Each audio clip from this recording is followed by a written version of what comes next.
Can we get a round of applause for Nicky?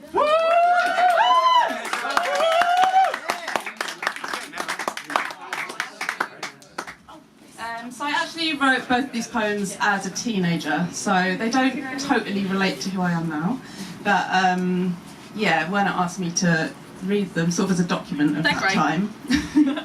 And the first one shows my tendency towards writing epics about heartbreak and revenge. And then the second one is much more personal, and it kind of shows my insecurities. Like, I've always been quite a quiet person and sometimes found it difficult to speak, and it shows how at that age I didn't allow myself to just be. So here we go. Fireworks.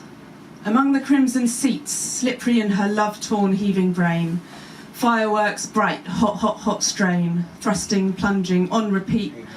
Oh no, knowing where the blood flows, blood surge beneath his cadaverous sockets, a ball shadowing eye. Rocketing, fireworks, they're wheeling in throes.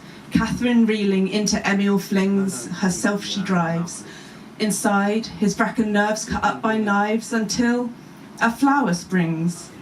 His flower wilts, he's sprung a leak. He falls on theatre seats all week. He falls on theatre seats all week, they creak, they swoon to mould his frame. Emil's finished his sex game, grotesquely chic. His stylish exit to the wings, sneaky beauty Emil's guise, now he's seen her naked twice. When Cathy, melting into Emil, clings, her unbuckled love unbuckles him, up, up, up in the chorus go, to fireworks when her legs unfurl, to take inside the pleasure of the cuntish wildcat sound technician's flashing eye in her audition.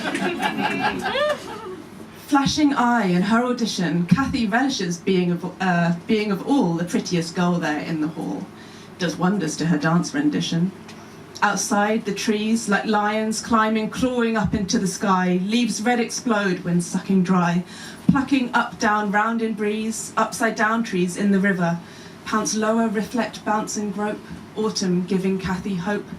Emil there, look up, down, round, shiver, the ravaged, lit up sky, remember, it's the first week of November. It's the first week of November, a line of chorus girls can explode, popped and glowed, only to fall to sweat-bead embers, fading into little darling deaths of gasps, of Cathy's grasp, of her shallow, hungry breaths, making handshakes, fireworks, diving and dipping, zipping, unzipping. Strips of bright sky weep and jerk, they battle, fight and swoop and swerve, they oscillate and touch a nerve. They oscillate and touch a nerve, or draped within the vertical bed of cherry red.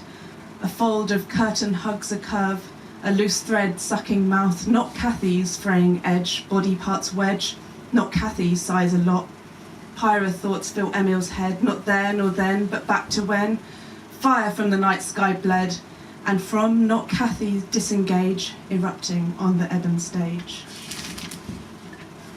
Erupting on the ebon stage is Cathy's heart and her voice box, frozen shocks turning into heated rage.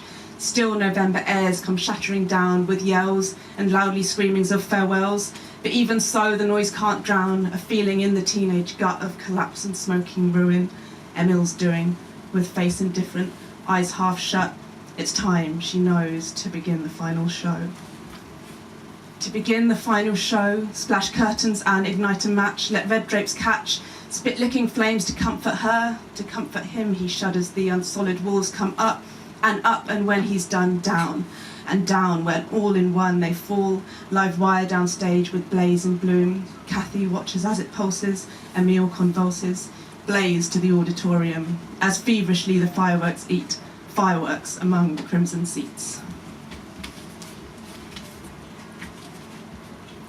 Cynara cardunculus. Shyness, a flower lowering its graceful, withered fucking thistle of a head, never speaking up for itself, just watch its peaceful facade, its coy shoulder shrug, however with its prickly head on the pedestal of that stalk, let it flush grey from the shame, dying a little inside, and taste the same medicine it feeds. It says, "Are you cunting mental? No one wants to hear what you have to say."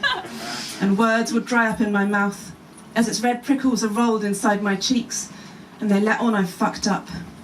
Now your ugly head I displayed in that vase, where I will evermore count your parts falling in shreds on the floor.